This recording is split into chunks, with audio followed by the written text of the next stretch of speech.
এটা কি টিমের আসলে কোন প্ল্যানের কারণে? এটা কোচরা প্ল্যান করছে, কোচ ক্যাপ্টেন ওনাদের একটা পার্ট ছিল। সো ওনারা চিন্তা করছে যে মেন ব্যাটসম্যান পাঠাবে, এটাই হয়তো। দাদা আমার ম্যাচ কোথায় খেলা? ম্যাচটা অ্যাকচুয়ালি একটা নতুন এক্সপিরিয়েন্স হয়েছে আমাদের জন্য আজকে সুপার ওভারে। হ্যাঁ, এটা ঠিক, অনেকগুলো টার্নিং পয়েন্ট ছিল হয়তোবা। আমরা যদি বলেন যে আজকে স্পিনাররা খুবই ভালো বল করেছে, মুস্তাফিজেরও কয়টা ওভার বাকি ছিল, হয়তোবা স্পিনাররা ভালো বল করছিল বিধায় মুস্তাফিজের ওভারটাও শেষ হয়নি। আবার দুইটা ক্যাচ ছিল, এটাও হতে পারে একটা টার্নিং পয়েন্ট। ওই জায়গায় সোহানের যেটা বেশ ক্যাচটা মিস করলো লাস্টে, ওটা কি বাংলাদেশকে হারিয়ে দিল? না না, এইরকমভাবে কোনো কিছুই না, এক ক্যাচেই কোনো কিছুই না। কিন্তু হ্যাঁ, ওইটা ধরলে হয়তো বা টাফ ক্যাচ ছিল, ওইটা ধরতে পারলে হয়তো বা মানে ওইটা তো আমরা ধরতে পারলে ম্যাচ জিতেই যেতাম। কিন্তু হ্যাঁ, টাফ ছিল, সে ভালো ট্রাই করছে। অবশ্যই এই অভিজ্ঞতা যেহেতু প্রথম, কাজে ল্যাক অফ এক্সপিরিয়েন্স তো ছিল।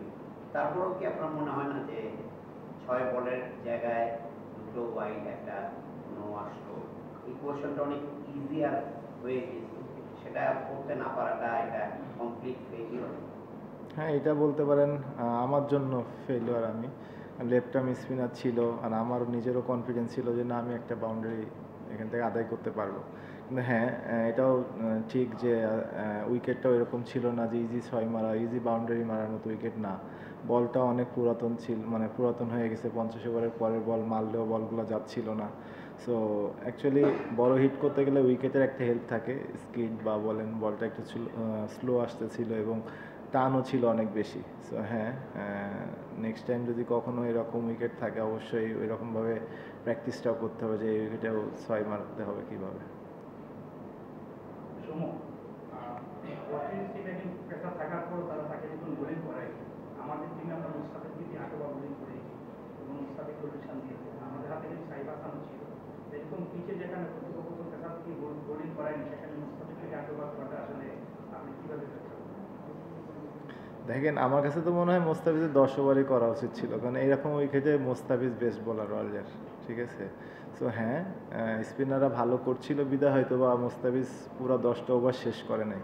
কিন্তু এখানে অন্য কোনো কিছুই নাই যে মোস্তাফিজ পেস বোলার বল করতে পারবে না, কারণ এই সব উইকেটে মোস্তাফিজ বেস্ট বোলার অলওয়েজ। সময় আপনার পার্সোনাল ওপিনিয়ন জানতে চাচ্ছি যে ম্যাচ আপ জিনিসটা, লেফট স্পিনার বোলিং করলে রাইট দিকে নামানো যাবে না, এটা বাংলাদেশ আজকে পুরো ম্যাচই করেছে এবং ইতিহাসও আছে যে গত 10-15 বছর ধরে করছে। বেশিরভাগ সময় দেখা যায় যে হয়তো ম্যাচ আপটা বাংলাদেশের পরে যায় না। তো আজকে যেহেতু সেট প্ল্যান ছিল, বোঝা যাচ্ছিল যে আকিব হোসেন লাস্ট ওভার করবে, তখন কি ম্যাচ আপের দরকার ছিল আপনার মনে হয়? এটা ভালো প্রশ্ন। অ্যাকচুয়ালি কি, এটা নিয়ে তো সবাই আমরা চিন্তা করি নাই, এটা কোচ ক্যাপ্টেন চিন্তা করছে। তো ওইখানে আমরা কিন্তু জানতাম না আকিব হোসেন বল করবে, কারণ আমরা যদি দুইটা লেফটি নেমে যেতাম, ওই সময় যদি কোনো অফ স্পিনার আসতো, তখন কিন্তু আমরা বিপদে। সো এই জন্য লেফটি রাইটই ছিল। আপনি ওদের ক্ষেত্রেও দেখবেন সেম, ওরাও কিন্তু লেফটি রাইটই ব্যাটিং করছে। আপনারা তো অফ স্পিন ভালো খেলেন। অফ স্পিন ভালো খেলি, কিন্তু লম্বা সময়ের জন্য হতে পারে, কিন্তু একটা ওভারের জন্য যখন আপনি খেলবেন, আপনার তো ফুল ফ্রি হিট খেলতে হবে। সো উইকেটটা তো এরকম না ইজি যে আপনি বল ভালো আসতেছে বা বল ঘুরতেছে না, বলটা তো অনেক ঘুরতেছে। সো এখানে স্পিন খেলা অলওয়েজ টাফ। সুপার ওভার ব্যাপারটা একটা রেয়ার অকেশন না, সেখানে সুপার ওভারে একটা ফ্রি হিট পাওয়া, সেই ফ্রি হিটটাকেও আপনি কানেক্ট করতে পারেননি প্রপারলি, এটা ডিপ ইন্ডিকেটর ফিল্ডারের কাছে ক্যাচ দিয়েছে। এইটাতে আপনার কোনো রিগ্রেট আছে কিনা যে ওইটা আসলে মেক অর ব্রেক একটা পয়েন্ট ছিল, যে ওইটাকে বাউন্ডারি কনভার্ট করে ফেলতে পারলে হয়তো ম্যাচের কম্পোজারটা চেঞ্জ হয়ে যেত। আর অন দ্য মেইন ম্যাচেও আপনি একই বোলার এগেন্স্ট একটা ফ্রি হিটে আপনি অলমোস্ট এলবিডব্লিউ হয়েছিলেন, ওরা হয়তো আপিল করেনি, বাট করলে হয়তো রিভিউতে গেলে সেটা কি হতে পারতো। আমি এটা বলছি যে আপনার মেন্টাল কোনো ব্যারিয়ার কাজ করে কিনা। না দেখেন, হ্যাঁ এটা ঠিক, আজকে 3টা ফ্রি হিট আমি করতে পারি নাই। এর প্রিভিয়াসও আমার অনেকগুলো ফ্রি হিট আছে যে আমি এভাবে ইউটিলাইজ করতে পারি নাই। হ্যাঁ, ওই রকম কোনো কিছু ছিল না যে আমি যে সুপার ওভারে বলগুলো খেলেছি অলমোস্ট সবগুলোই ফ্রি হিট ছিল। সো আমার টার্গেটই ছিল যে আমি বল 6 মারারই টার্গেট ছিল বা বাউন্ডারি মারার টার্গেট ছিল, যে হ্যাঁ ওইটা আমি পারি নাই, হয়তো বা এখানে আমার কোনো ল্যাকিংস ছিল। ব্যাটিং গড় দেখলাম আপনার ওই দিন বা আজকে দেখলাম যে 32-এর ঘরে, মানে বাংলাদেশের ব্যাটারদের তো সাধারণত 30-এর উপরে খুব বেশি ব্যাটারের গড় নেই। আপনার 32-এর উপরে গড় এবং সাম্প্রতিক 10-15টা সবশেষ ইনিংসও দেখলাম যে সেঞ্চুরি আছে বড় একটা, নিউজিল্যান্ডে কয়েকটা 50 আছে। আপনার কি মনে হয় যে হুট করে বাদ করে যান, হুট করে ঢোকেন, কনসিস্টেন্সি বা আরেকটু সময় আপনি পেতে পারতেন? আর এই 2 ম্যাচে ফিরে আসলে কেমন লাগলো বাইরে? না, যে কোনো সময় অনেক দিন পরে টিমে আসলে একটু নতুনত্ব লাগেই। ওইটা আবার খাপ খেয়ে নিতে একটু সময়ও লাগে, মেন্টাল একটা প্রেশারও থাকে। হ্যাঁ, কিন্তু যেহেতু প্লেয়ার এসেই খেলতে হবে, এটাই হচ্ছে আমাদের কাজ। চেষ্টা করি যখনই সুযোগ পাই নিজেকে প্রুভ করার, কারণ প্রুভ না করতে পারলে তো আবারই মানে টিমের বাইরে চলে যেতে হবে। সিচুয়েশনটা পুরোপুরি মানে বাংলাদেশের জন্য সাধারণ ছিল, মানে বাংলাদেশের হোম কন্ডিশনে স্পিন উইকেট বানিয়ে আমরা মানে এটা পাবলিকলি বলা হয়েছে যে এটা বাংলাদেশ চাচ্ছে যে ম্যাচটা মানে সিরিজটা জেতার জন্য। কিন্তু লাস্ট পর্যন্ত দেখা গেল যে আজকের ম্যাচটাতে কি বাংলাদেশ নিজেদের পাতা পাতিয়ে পড়ে গেল, মানে তারা 50 স্পিন বোলিং করলো এবং বাংলাদেশ একটা রানে রেস্ট্রিক করলো এবং আলটিমেটলি তারা ম্যাচটা জিতলো। মানে এটা কি মনে হচ্ছে যে নিজেদের পাতা পাতিয়ে বাংলাদেশ করে গেছে? না না, পাতা ফাত বলতে এরকম কিছুই না। দেখেন, ওরাও স্পিন বল করছে, আমরাও স্পিন বল করছি। হ্যাঁ, এটা ঠিক, লাস্টে এসে ওদের হোপ অনেক ভালো ব্যাটিং করছে, সে শেষ পর্যন্ত চলে গেছে এবং ম্যাচটাও জিতাইছে। কিন্তু হ্যাঁ, এটা ঠিক, প্রথম হাফের থেকে সেকেন্ড হাফে ব্যাটিংটা একটু ইজি ছিল, কারণ উইকেটটা একটু কুয়াশা পড়াতে একটু টানটা কম ছিল। সো হ্যাঁ, এটা ঠিক যে ফাঁদ বলবো না, ওরা আজকে ভালো ক্রিকেট খেলছে, এই জন্য ওরা জিতছে। মানে একটা ব্যাটসম্যান এই ধরনের উইকেটে ব্যাটিং করাটা আসলে কি মেন্টালিটি নিয়ে ব্যাটিং করতে হবে, মানে কি মানসিকতা নিয়ে ব্যাটিং করেন? হ্যাঁ, এই অলওয়েজ চ্যালেঞ্জিং এখানে সব ব্যাটসম্যানের জন্যই বরাবরই। হ্যাঁ, তো অনেক বেশি ফোকাস দেওয়া লাগে, কারণ এখানে না ইজি এক খেলা যায়, না বাউন্ডারি পাওয়া যায়। সো অনেক বেশি মনোযোগ দেওয়া লাগে যে কখন একটা লুজ বল পাওয়া যাবে, লুজ বলের জন্য ওয়েট করা এবং কিভাবে নিজের স্কিলকে আরও ডেভেলপ করে ভালো বলকে রান বের করা। সো হ্যাঁ, এটা পুরোপুরি বলতে পারেন স্কিল অ্যান্ড মেন্টাল অনেক টাফনেস থাকতে হবে এই কাইন্ড অফ উইকেটে খেলতে। যে ব্যাটসম্যান মানে স্বাচ্ছন্দ্যে স্ট্রোক খেলে তার জন্য স্ট্রোক মেকিংটা এখানে খুব ডিফিকাল্ট। এই উইকেটে স্ট্রোক খেলা অনেক ডিফিকাল্ট। আপনারাও তো দেখেছেন যে না, মানে ইজি এক খেলা যায়, বাউন্ডারিতে অনেক কমই হয়েছে ওভারঅল। পুরো ম্যাচ তো মানে ধরেন আমরা 11 জন খেলেন টিম ওয়ার্ক, তো যেটা আপনি প্রথম দিকে বললেন যে আসলে অধিনায়ক এবং কোচ ঠিক করেছেন কে বল করবে আর কে বল নামবে।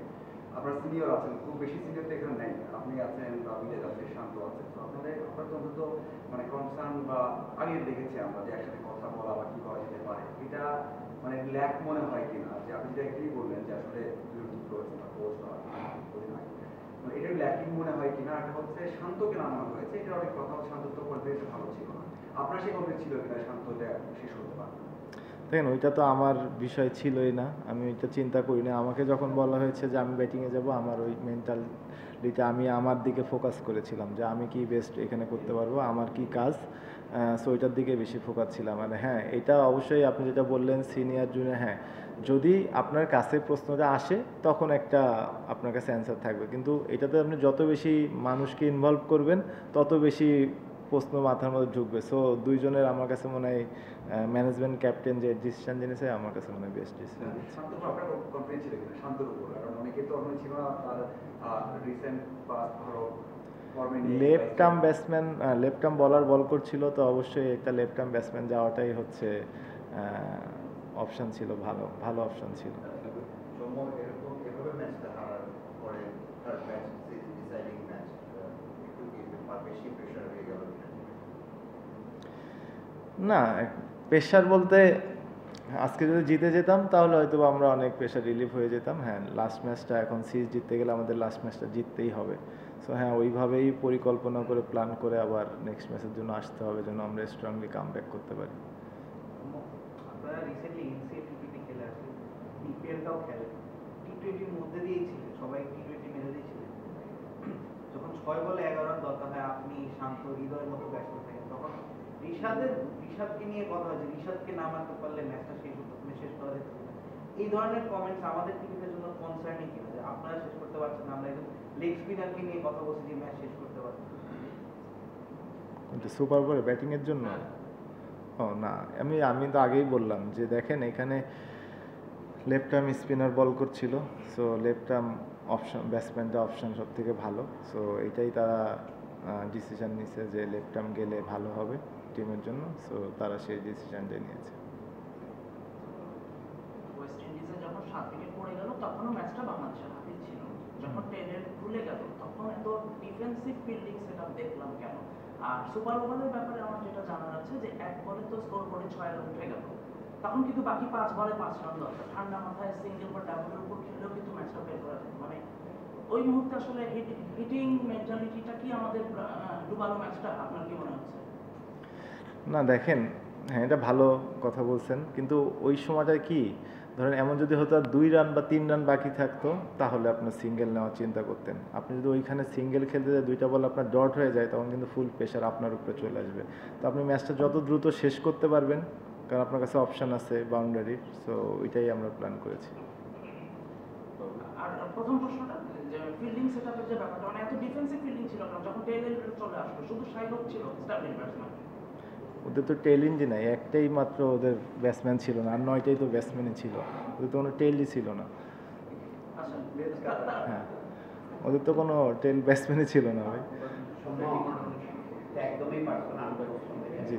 সেটা হচ্ছে যে এই ধরনের কামব্যাক সিরিজ আপনার জন্য স্পেশাল, আপনি যে টাইপের প্লেয়ার, এই ধরনের উইকেটে যখন হয়, জানি হয়তো আপনি কোড অফ কন্ডাক্ট বা চিন্তা করে উত্তরটা দিতে নাও যেতে পারেন, বাট আপনি বলেন আপনাদের মধ্যে যারা ব্যাটসম্যান স্ট্রোক খেলতে পছন্দ করে, ইউজুয়ালি এটাই আপনার সম্পদ, আপনারা স্ট্রেংথ, তারা যখন এসে এইরকম উইকেটে খেলতে না, এইটা কামব্যাক করাটা কতটা টাফ, এবং এগুলো কি টিম ম্যানেজমেন্ট, কোচ অ্যান্ড সিলেক্টরদের সাথে আপনাদের কথা হয় না যে এই উইকেটের জন্য ঠিক আমার জন্য আইডিয়া কিনা, বা এরকম এই কন্ডিশনে কারা অ্যাপ্রোপ্রিয়েট, এইসব আলোচনা কি হয় কখনো?